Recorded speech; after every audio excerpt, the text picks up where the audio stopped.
Sí, doctora. Listo, entonces vayamos empezando.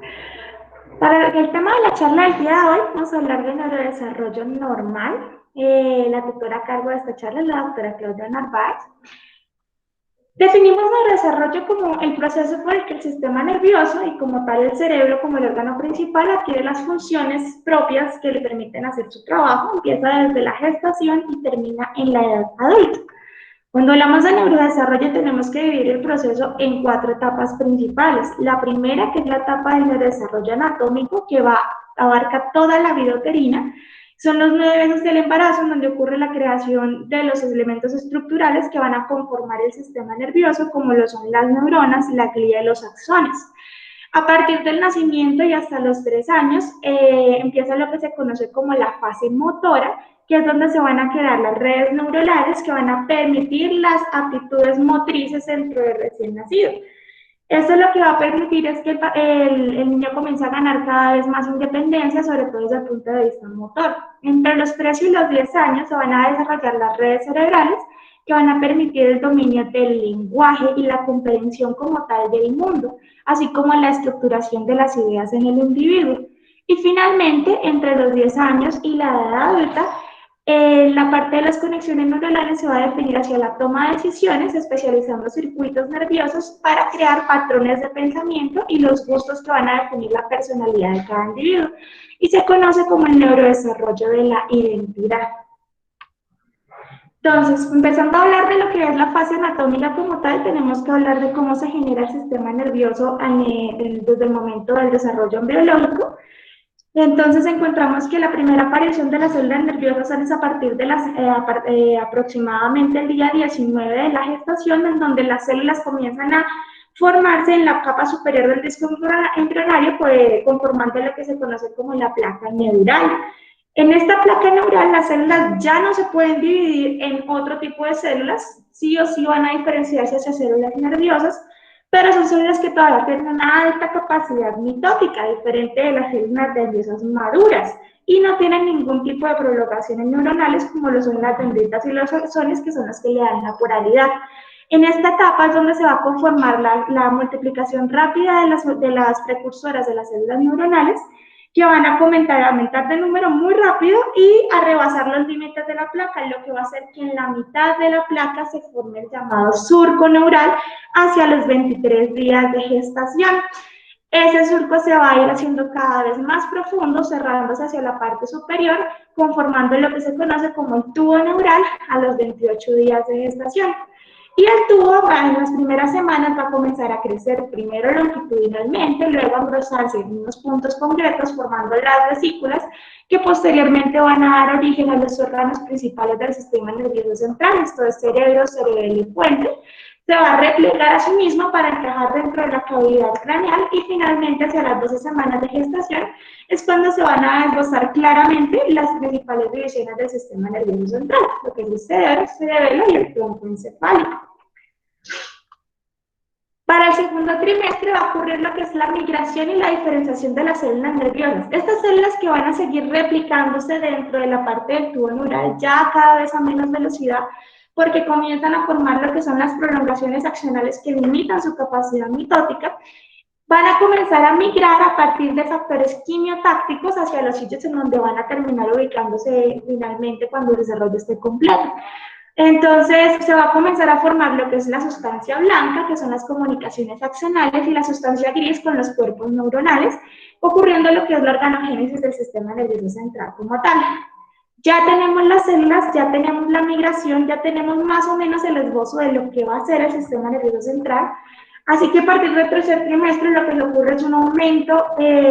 progresivo del volumen cerebral, que es dependiente de la creación de nuevas conexiones neuronales que van formando surcos, replegándose,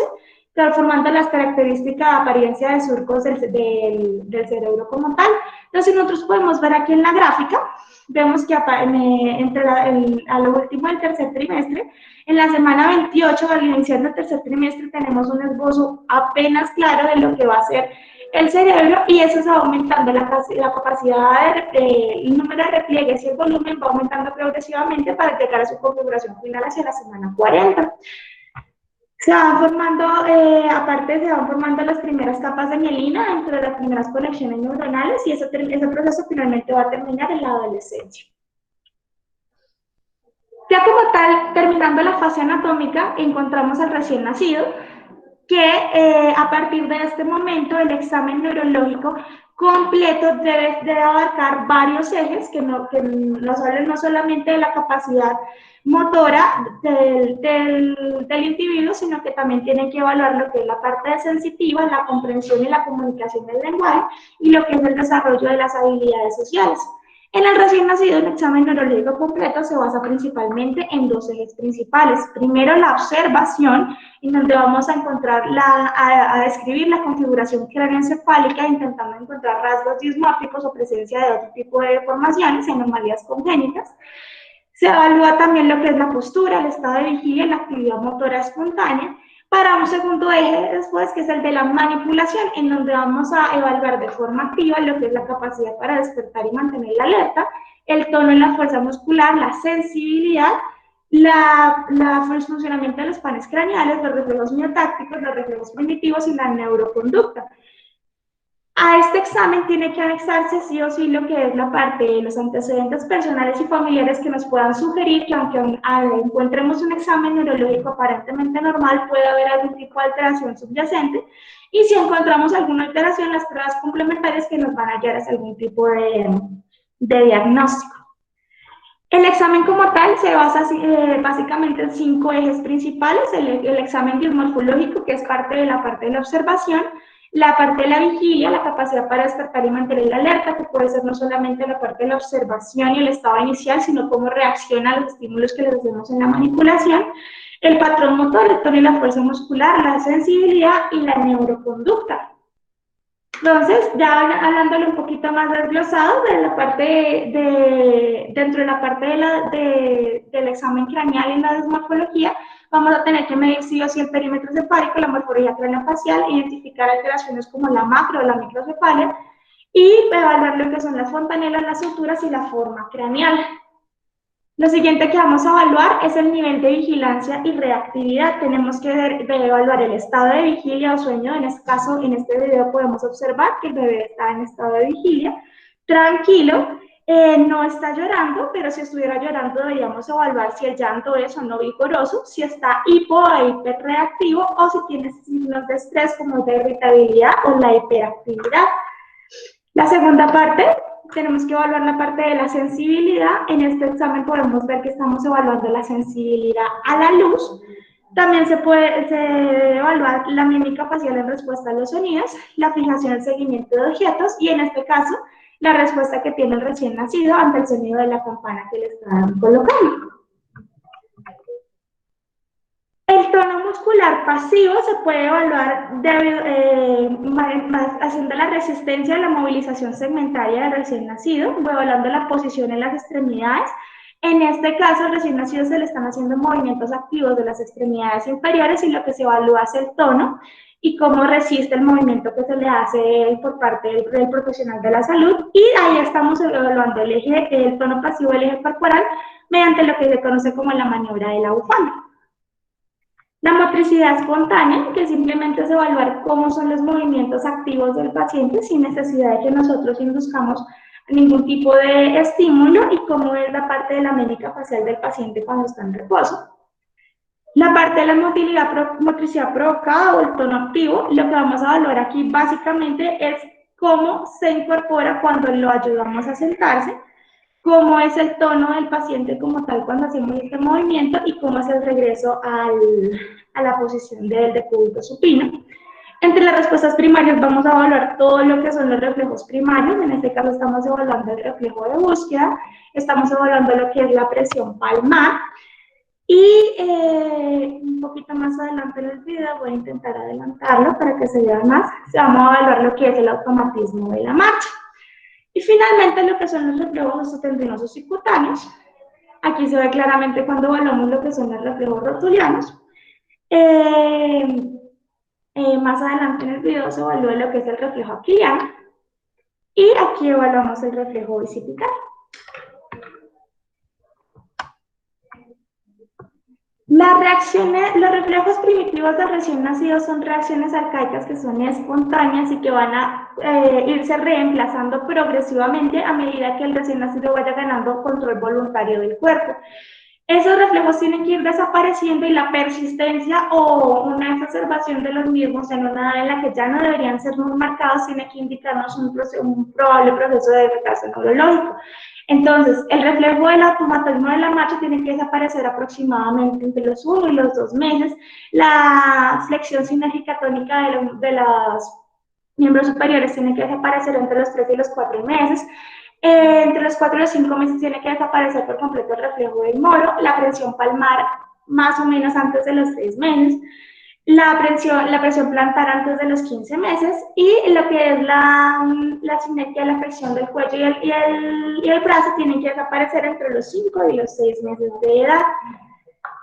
El desarrollo motor como tal que va a ocurrir en la segunda etapa del desarrollo, entre esos 0 y los 3 años, tiene que basarse en 5 ejes principales, lo que es el control postural, el desarrollo del esquema corporal y la imagen corporal, la pérdida de los reflejos primitivos, como ya lo habíamos mencionado, el incremento de la habilidad para interpretar lo que es la información visual que recibe el recién nacido y la adquisición de nuevos patrones de movimiento. Entonces, esto se separa, por supuesto, en grupos etarios al primer mes. Dentro del punto de vista del motor grueso, el recién nacido tiene que estar habitualmente en hipertonía flexora, pero cuando llega hacia el primer mes va a ir progresivamente aumentando hacia el predominio del tono flexo abductor. Va a tener la capacidad de elevar momentáneamente el plano del cuerpo cuando está en suspensión ventral.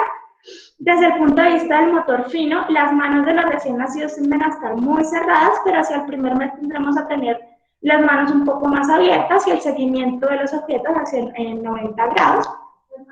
Entre los 2 y los 3 meses el bebé va a presentar un sostén cefálico, si es inconstante, pero va a poder presentar sostén cefálico. Desde el punto de vista del motor fino, va a utilizar el agarre palmar, mirarse las manos, va a poder juntar las manos hacia la línea media, como lo vemos en la imagen, o seguir objetos en 180 grados. Para los 4 meses el bebé ya va a tener una posición supina un poco más estable y va a ser capaz de pasar de la posición prono a la posición supina solo. Desde el punto del motor fino va a ser capaz de extender el brazo para intentar agarrar objetos y tener una mejor coordinación visomotora. Ya hacia los 6 meses el bebé comienza a sentarse, principalmente con apoyo, como tal la sedestación sin apoyo es un proceso un poquito más largo. Va a poder pasar de supino a prono y cogerse los pies. Desde el punto motor fino podemos encontrar que transfiere objetos de una mano a otra o que puede agarrar objetos pequeños, que es lo que se conoce como la pinza digitopalmar grosera. Ya a los 9 meses el bebé debe controlar la sedestación sin apoyo, va a comenzar lo que es el gateo o a reptar, y en ocasiones podemos encontrar, como lo vemos en la foto, la bipedestación con apoyo. Desde el punto motor fino ya podemos tener una pinza índice pulgar inmadura y con la capacidad de explorar objetos pequeños, como la niña que está ahí mirando las fresitas. A los 12 meses vamos a tener ya desarrollada lo que es la bipedestación sin apoyo y algunos pequeños pasos, ya sea con o sin apoyo. Desde el punto motor fino vamos a encontrar la liberación voluntaria de los objetos, una pinza pulgar con índice mucho más preciso y el bebé va a tener la capacidad de comenzar a señalar con el dedo. A los 15 meses la bipedestación debe ser completamente sin apoyo, la marcha liberada sin necesidad de algún tipo de soporte y el bebé debe estar en la capacidad de agacharse y ponerse de pie sin necesidad de apoyo. Desde el punto motor fino, aquí va a comenzar a garabatear y armar torres de 2 cubos. Hacia los 18 meses el niño debe estar en capacidad de subir una escalera dándosele apoyo de la mano del adulto, dar patadas a los balones o saltar en sus 2 pies. Desde el punto motor fino ya debe ser capaz de armar torres de 3 o 4 cubos o de pasar las hojas de un libro. Hacia los 2 años el niño debe ser capaz de subir y bajar escaleras sin ningún tipo de apoyo, alternar los pies o correr. En el motor fino, en este momento ya es capaz de armar torres de 5 o de 6 cubos, de imitar líneas horizontales o verticales, de desenroscar tapones. Y ya para los 3 años el niño debe ser capaz de sostenerse solo en un pie y desde el punto motor fino de copiar un círculo o una cruz. Es ahí, hacia los 3 años ya damos por concluida lo que es la etapa del neurodesarrollo anatómico. comienza a cobrar más importancia lo que es el desarrollo sensorial y perceptivo, que realmente se desarrolla muy de la mano del desarrollo motor como tal, y ya a partir de ahí comienza a desarrollarse más del lenguaje, pero que es, es algo, como ya les explicaba, que el examen tiene que ser multifactorial, tenemos que evaluar todo, a pesar de que están descritas las etapas, se tienen que evaluar todos los elementos en todas las etapas del infante como tal. Y para el desarrollo sensorial y perceptivo, se van eso depende de dominios cerebrales específicos relacionados con lo que es el desarrollo del gusto, de la vista, del tacto, de la audición. Aquí nos vamos a centrar principalmente en visión-audición, la visión que es muy limitada al momento del nacimiento, precisamente debido a la inmadurez de los músculos ciliares. Eso se va a ir desarrollando en los primeros meses del recién nacido, y la audición que realmente se desarrolla de forma muy temprana y que les permite percibir sonidos incluso antes del parto. Desde el punto de vista de la visión, los niños entre las 4 y las 8 semanas deben estar en capacidad de mirar a su madre cuando les habla, de seguir objetos a 90 grados y de converger la mirada o seguir objetos, mientras que desde el punto de vista de la audición,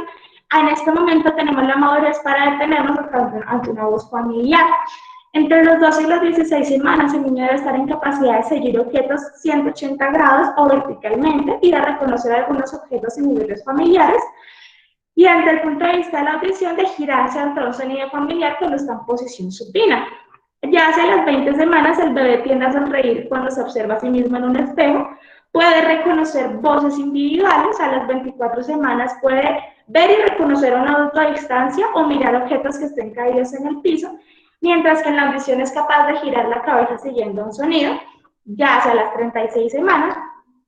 va a buscar objetos escondidos, mirar y buscar objetos que estén escondidos o localizar sonidos que estén a mayor distancia. Y ya para el año, el niño está en capacidad de reconocer fotos de objetos o de reconocer tonos y de tratar de unirse a los mismos. Para el desarrollo de las habilidades sociales depende principalmente de tres ejes: el desarrollo del entendimiento, de la autorregulación emocional y el aprendizaje de habilidades adaptativas, que son pues lo que son la parte del adquirimiento de las órdenes y hábitos habituales en los niños. Mientras que el lenguaje, que va muy de la mano del desarrollo social, tiene que estar determinado por la participación del niño. Él va a intentar activamente imitar las expresiones comunicativas de los adultos.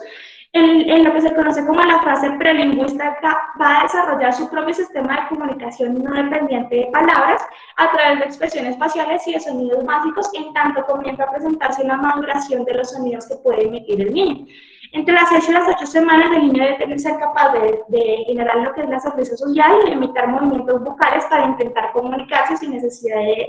de frases verbales. Entonces, entre los 3 meses vamos a encontrar un niño que balbucea, gorgojea, que tiene un contacto social mantenido, que es capaz de localizar al adulto con la mirada y que vocaliza 2 o más vocales. Hacia los 6 meses vamos a encontrar que el niño comienza a hacer ruido para llamar la atención del adulto, intentar imitarlo cuando habla, sonreírse ante el espejo, que ya lo habíamos mencionado desde el punto visual, o va a intentar comunicarse o conocer el mundo a través del sentido del tacto. La parte de la comprensión me va a permitir reconocer voces y distinguir entre tonos amigables y tonos enfadados. Y ya aquí comenzamos a presentar las primeras articulaciones de balbuceo monosilábico e intentar atraer la atención con sonido. Ya hacia los 9 meses vamos a encontrar un niño que puede responder a una orden de los padres, que comienza a hacer imitación de gestos, que comprende y toma parte de los juegos repetitivos con anticipación y comienza a sentir ansiedad y a llorar ante la presencia de extraños. Desde el punto de vista de la comprensión, es un niño que es capaz de detener la actividad ante una orden de no o reconocer su propio nombre. Y desde el lenguaje vamos a tener una mayor amplitud de vocales y consonantes con unos sonidos que son limitados, con algún bisílabo que no referencial. ¿Eso qué quiere decir? Que emite sonidos bisilábicos que no necesariamente están relacionados con lo que realmente quiere expresar. A los 12 meses encontramos niños que ya comienzan a presentar ansiedad de reparación, que pueden señalar objetos con facilidad y comienzan a presentar el pensamiento simbólico, que entienden palabras y nombres familiares, que son capaces de decir que no con la cabeza y comenzar a tener un lenguaje cada vez más expresivo. Hacia los 15 meses los niños comienzan a entender órdenes simples en un contexto claro, de señalar dibujos en un libro. Comienza la emisión de bisílabos referenciales como tal. Hacia los 18 meses encontramos la adquisición de objetos, de nombres para objetos y personas. Los niños aquí ya son capaces de determinar esto es una cama, esto es una casita, cosas muy sencillas, pero comenzar a nombrar los objetos que conocen o a relacionar las acciones con la resolución de los problemas. De nivel de comprensión vamos a comenzar a presentar lo que se llama el juego propositivo y en el lenguaje vamos a comenzar a pronunciar ya entre 10 y 15 palabras con algunas frases cortas de no más de 2 palabras.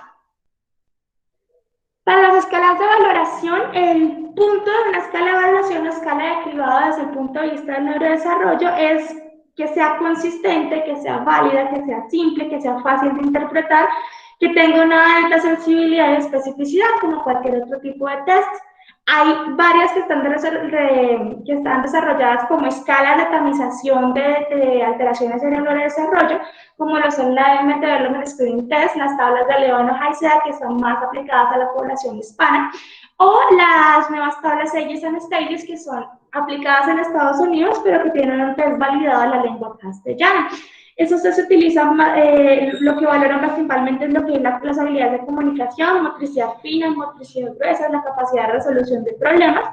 y la parte del aspecto socioindividual de los niños hasta los 5 años. Esas son las escalas como tal, son larguitas de hacer, personas que están validadas, sin embargo tenemos otras que son un poco más rápidas, un poco más fáciles de realizar, que se pueden utilizar dentro de la práctica diaria, como lo son la Brunet Lenglen, las escalas, las Basic Scales of Infant Development o la Gesell Developmental Schedule, que lo que hace básicamente es evaluar las áreas motriz, como la postura, la locomoción y la aprensión, el área adaptativa, que es la capacidad de permitir elementos significativos en una situación y de servirse de experiencias presentes y pasadas para adaptarse a las experiencias nuevas, el área verbal y el área personal social. Entonces, como tal, son escalas que son un poco más sencillas de reutilizar, que comienzan a hacerse parte del examen rutinario del niño y que incluso nosotros a veces pasamos de alto como una escala como tal y lo volvemos parte del examen normal. Recordar que estas escalas como tal no reemplazan una exploración neurológica, son complementos del examen neurológico, lo que quiere decir que a niños hay que examinarlo y a una parte les puede aplicar las escalas para intentar evaluar alguna alteración del neurodesarrollo. Dentro de los factores de riesgo que podemos tener para desarrollar alteraciones del neurodesarrollo, la mayoría están relacionadas con la etapa anatómica del neurodesarrollo, que es como tal la etapa más delicada de la formación del sistema nervioso. Lo que son factores prenatales como el uso de alcohol, las drogas durante el embarazo, la presencia de infecciones virales durante la gestación o de alteraciones genéticas, factores perinatales como la prematuridad, el bajo peso al nacer o complicaciones obstétricas, factores neonatales como son la encefalopatía neonatal, las infecciones, la hiperbilirrubinemia severa, y ya factores ya postnatales en niños un poco más grandecitos, el daño ya sea accidental o intencional, nunca descartar maltrato en un niño que comienza a presentar lesiones en el sistema nervioso que no sean fáciles de explicar, la meningitis, la encefalitis, la exposición a tóxicos o la epilepsia severa. Cuando nos encontramos ante un examen neurológico normal, tenemos dos opciones clásicas. La primera, hablar de un retraso del desarrollo, que nos habla de un patrón de adquisición normal, sin embargo lento, dentro de lo que nosotros esperamos en los niños. O sea, alcanza a llegar hacia, más allá de lo que son las edades normales de adquisición, pero las habilidades de todos modos se adquieren en el orden que son, de forma normal, sin ningún otro tipo de alteración asociada, o hablamos de alteración del desarrollo cuando hay un patrón anormal de la adquisición de habilidades. Para eso tenemos algunos signos de alarma ante el examen neurológico que nos deben hacer sospechar que estamos ante una alteración como tal.